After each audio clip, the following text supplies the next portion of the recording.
I've never heard a band quite like this one, and you might not have either. The New Eve is Rising is the aptly named debut album from Brighton-based quartet The New Eves, and what a statement of a debut it is. The band meld first act of an English folk horror movie aesthetics with folk rock and post-punk sensibilities. They introduced cello and violin to the classic rock band setup of bass, drums and guitar, along with some other left-field choices along the way that sort of crop up like mushrooms. And it leads to this broadening of sound that allows the band to properly explore new perspectives on their genres of choice. It helps too that the New Eves are staunchly committed to a particular visual and lyrical brand, blending proto-feminist intersectional messaging with, dare I say, cult leader vibes. The album cover in particular gives me the Wicker Man kind of tea. And so it all comes together to conjure an image for this band that is like nothing I have seen recently, and that's pretty exciting. We kick off with the title-ish track, a spoken word piece that collapses pre- and postmodern ideas of womanhood down onto one another. You could say it's a rather conventional, noisy rock track, guitars thrumming and singing, while celloist Nina Vinder Lind delivers the lyrics over top with stormy precision. We hear her again leading the charge on the following track, telling a story about a highwayman and his lover,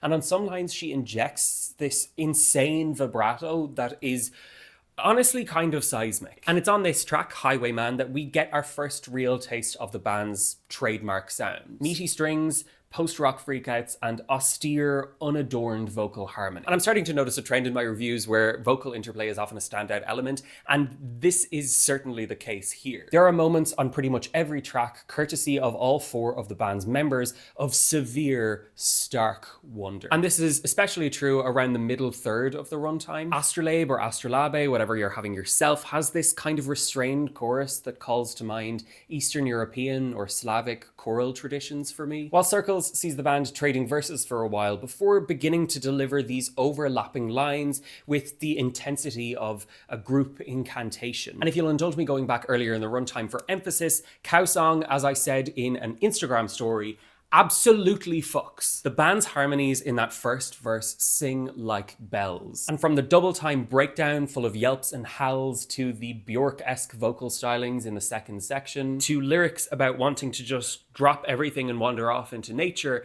there really is something for everyone on this 6-minute epic. Now, all of this isn't to say that the band is taking itself too seriously. They're not exactly short on whimsy either. They incorporate some toy accordion on Astrolabe. There is a 3-part harmonica intro on the track Mary. But it's clear that the New Eves are a band with a message and a vision and a fresh perspective on things, and they are to be taken deadly seriously. It goes without saying at this point, but don't let this record fly under your radar.